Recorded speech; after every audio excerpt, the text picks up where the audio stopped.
Hi guys, आज हम आपके लिए लेकर आए हैं एमएससी बॉटनी का सेकंड सेमेस्टर का सिलेबस, जिसका कोर्स टाइटल है जेनेटिक्स और जिसका कोड है B040801T। ये पेपर हमारा 4 क्रेडिट्स का है, जो कि 100 मार्क्स का पेपर है, 30 इंटरनल मार्क्स का है और 70 एक्सटर्नल मार्क्स का है। इसमें 4 यूनिट हैं। फर्स्ट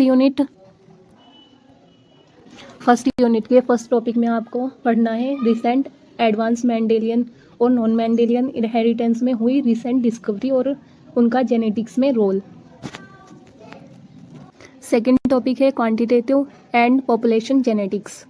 इसमें ट्रेड्स जो क्वांटिटेटिव होते हैं, जैसे कि प्लांट हाइट, सीड यील्ड और पॉपुलेशन जेनेटिक का प्रिंसिपल, ये आपको पढ़ने हैं।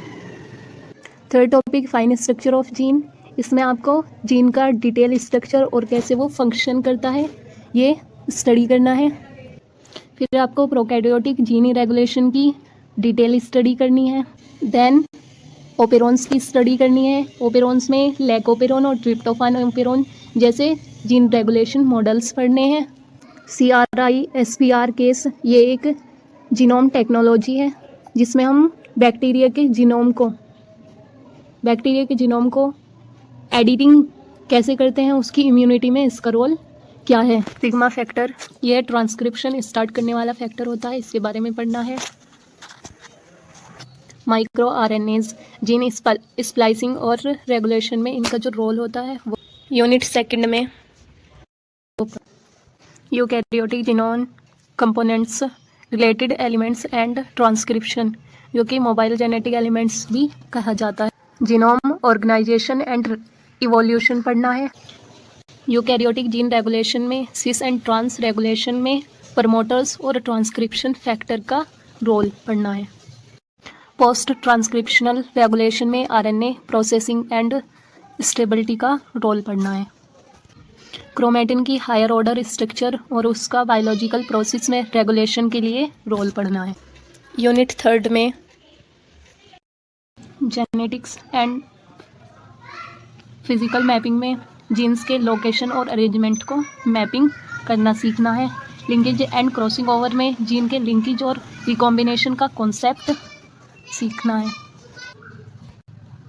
मॉलिक्यूलर मैकेनिज्म ऑफ रिकॉम्बिनेशन पढ़ना है। मॉलिक्यूलर मार्कर्स पढ़ने हैं मॉलिक्यूलर मार्कर्स में जो टूल हैं, जैसे कि SSR, SNP मार्कर्स, इन्हें पढ़ने हैं और इनका लिंकेज मैप में कंट्रीब्यूशन पढ़ना है। फोर्थ यूनिट में हमारे 2 पार्ट हैं, साइटोजेनेटिक्स एंड इपीजेनेटिक्स, जिसमें से साइटोजेनेटिक्स में मॉलिक्यूलर स्ट्रक्चर पढ़नी है, सेंट्रोमियर और टीलोमियर की। सेक्स डिटर्मिनेशन इन प्लांट, इसमें कुछ प्लांट में सेक्स डिटर्मिनेशन जेनेटिक या इन्वायरमेंटल फैक्टर्स पर डिपेंड करता है, वो पढ़ना है। सेक्स क्रोमोसोम्स पढ़ने हैं। क्रोमोसोमल एब्रेशन पढ़नी है। क्रोमोसोमल एब्रेशन क्या होती है, जब हमारे क्रोमोसोम में या तो इंक्रीज़ हो जाता है या फिर डिक्रीज़ हो जाता है। क्रोमोसोम में नॉर्मल से कुछ चेंजेस आ जाता है, उसे हम क्रोमोसोमल एब्रेशन कहते हैं। ये डिफरेंट टाइप की होती है, ये पढ़नी है डिटेल में। इपीजेनेटिक्स का इंट्रोडक्शन पढ़ना है। इपीजेनेटिक्स में क्या होता है, इसमें जो हमारे अंदर जीन एक्सप्रेस होते हैं, उनमें जो चेंजेस होते हैं वो उसे हम इपीजेनेटिक्स कहते हैं। इसमें मिथाइलेशन पढ़ना है। मिथाइलेशन का प्रोसेस होता है जिसमें DNA या हिस्टोन पर मिथाइल ग्रुप जुड़ता है और जीन एक्सप्रेशन को स्टॉप कर देता है। हिस्टोन मॉडिफिकेशंस, ये भी जीन एक्सप्रेशन को अफेक्ट करते हैं। हिस्टोन कोड भी पढ़ना है इसी के अंदर। हमें जीनोम इम्प्रिंटिंग पढ़नी है। जीनोम एनोटेशन पढ़ना है। इसमें जीनोम सीक्वेंस में जीन्स और फंक्शनल एलिमेंट को पहचाना जाता है। ईपी एलील्स पढ़ना है। इसमें इपीजेनेटिक मॉडिफिकेशन के कारण एलील्स के अलग अलग एक्सप्रेशन होते हैं। ये सब इस सिलेबस का हमें पढ़ना है। अगर ये वीडियो आपको अच्छी लगी हो तो चैनल को सब्सक्राइब कीजिए और वीडियो को लाइक कीजिए और बेल आइकन को प्रेस कीजिए, ताकि हमारे आने वाले ऑल नोटिफिकेशंस आपको मिल सके। Thank you for watching this video.